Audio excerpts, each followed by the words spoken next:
Hey guys, it's Deidre Green. Today I am continuing my series on my experiences with domestic abuse. So I have two videos before this in which I talked about like red flags of abuse and other things, and I want you to go back and watch those videos if you haven't already. I really think that each video can be helpful in and of itself, but watching them in order kind of really lays out what a person goes through when they're in a situation with domestic abuse. So this is my story in particular. I'm sharing it because earlier this year I kind of talked about what happened to me in the first video, but earlier this year I was triggered again, and it kind of like brought back all these feelings that I'm at the point now where I kind of need to deal with it.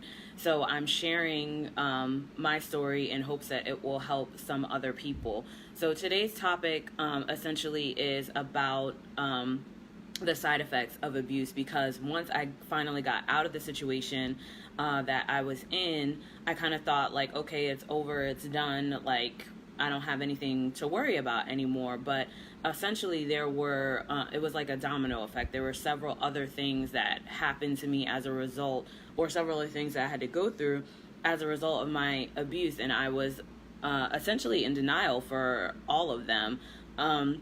So the first thing that happened was I found that I had kind of developed this pattern, and it was a repeat pattern in which I was kind of, I guess, becoming attracted to the same types of people in different bodies.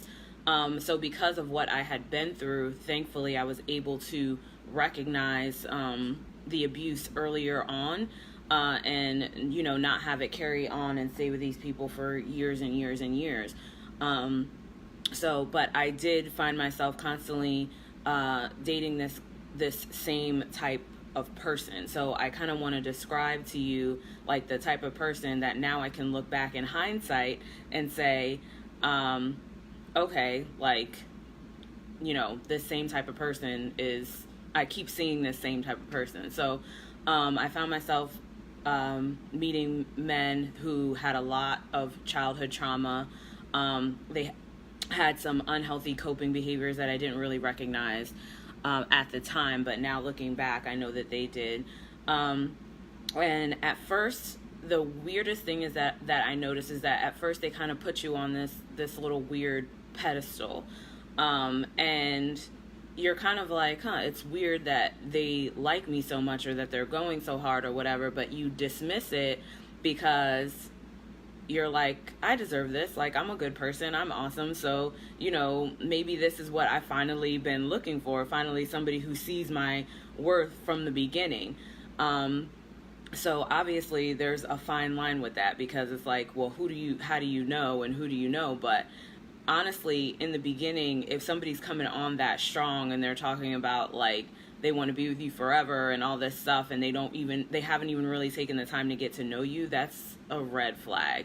It just doesn't make any sense.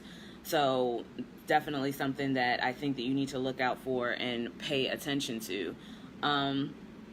But after a while, after they put you up on this like kind of weird pedestal, the same things that they love about you and compliment you for in the beginning of the relationship are the same things that they begin to hate, and they become jealous of you and resentful of you. And then that's when kind of the bad behavior begins, because it's like they have to knock you down a peg. So I dated two other men that kind of had those characteristics. One I had to get a restraining order against, and the second one I didn't.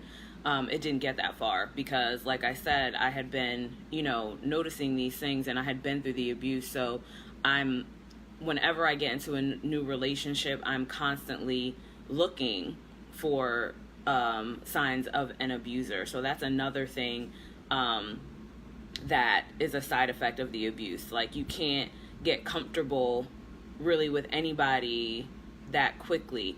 You kind of are always looking at them like, well, why did you raise your voice at me? Like, is that normal? Like, is that a normal thing for you to raise your voice? Is that what you do all the time? And you're constantly second guessing yourself and not really being able to trust your own judgment.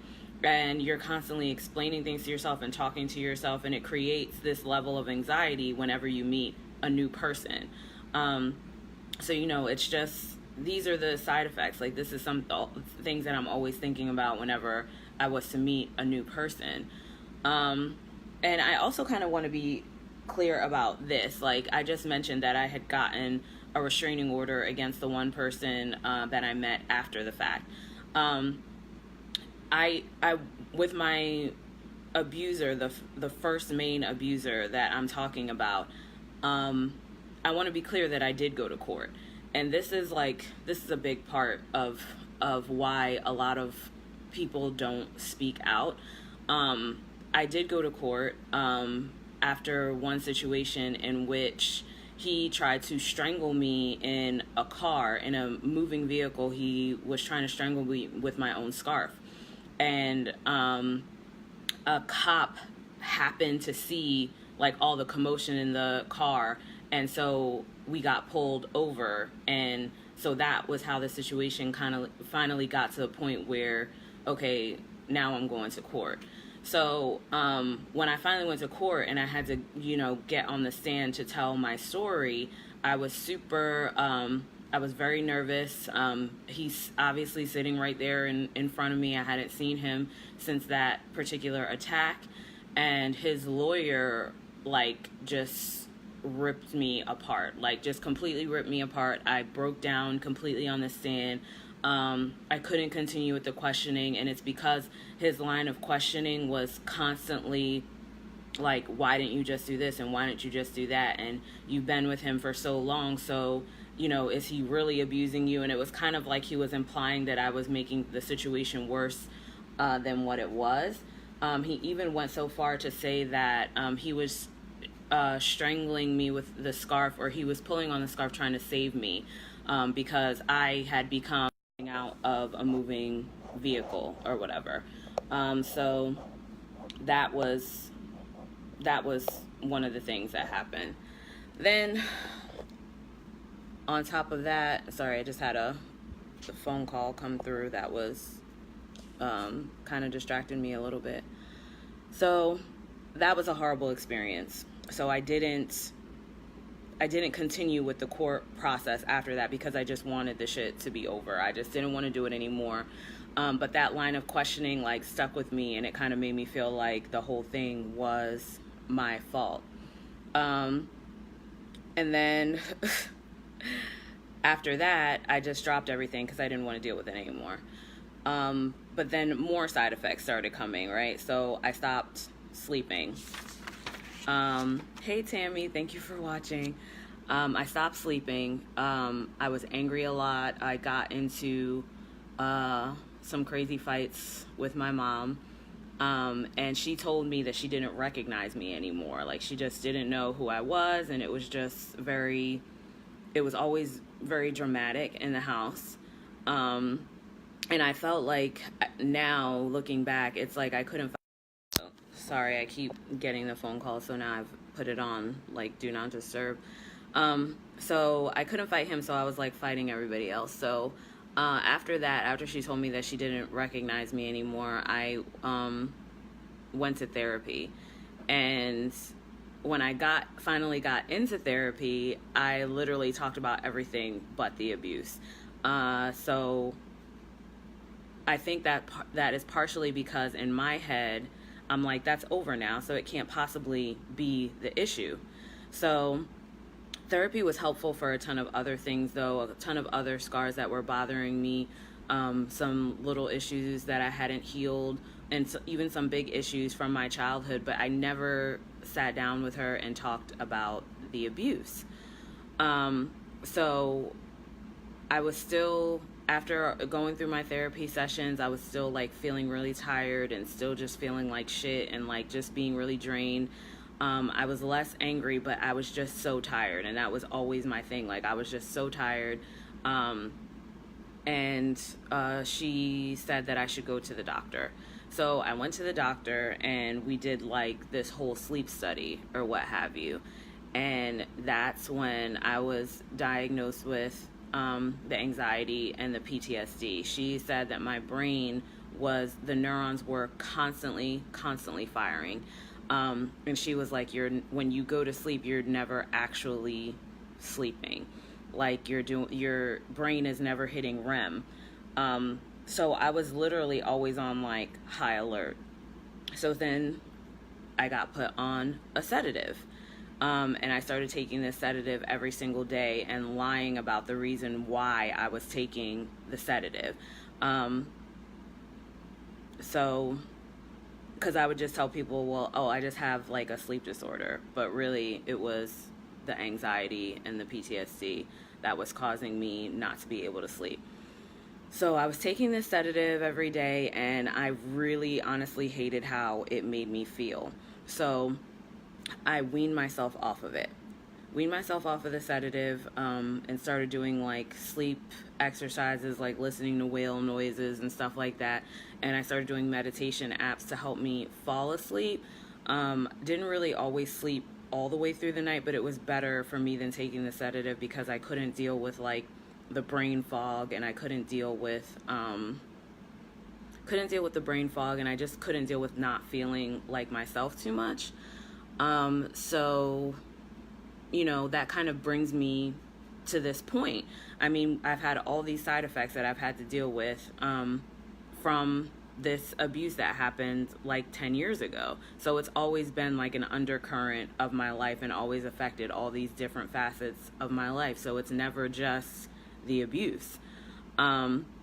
So, you know, I think for me, the thing that helped me not to focus on it was work. So work is kind of the thing that became the drug. It became like the distraction. I always felt good when I was achieving something, and achievement in my head equaled self-worth. So I'm always working, always running around, and you can tell that like by my social media. Like I was always doing something, always trying to achieve something, always moving on to the next goal. And so I'm saying all this to say that when you're getting into these situations, or if you're in a situation with an abuser, it's not just the abuse. It's going to have an effect over the long term. And, you know, the earlier, obviously, you get out of the situation, the less of an effect it's going to have on you. So, again, I implore you that if you're in these situations, then you need to get out. So just now, a decade later, I'm kind of taking the time to process this and talk about it. And I know that now I'm on a road to healing. And that's what my last video is going to be about. Part 4, my final video, is going to be about talking about the healing and the measures that I'm taking now to really make sure that this chapter is closed. So I'm super excited, and I thank you guys for watching. And please make sure that you share. Because I've gotten a ton of overwhelming messages about how much this little series has been helping people, and I want to see more of that because that makes it more worth it. Because trust me, it's not easy to hit that button and talk about my past. So thank you guys for watching, and I hope you have a great day.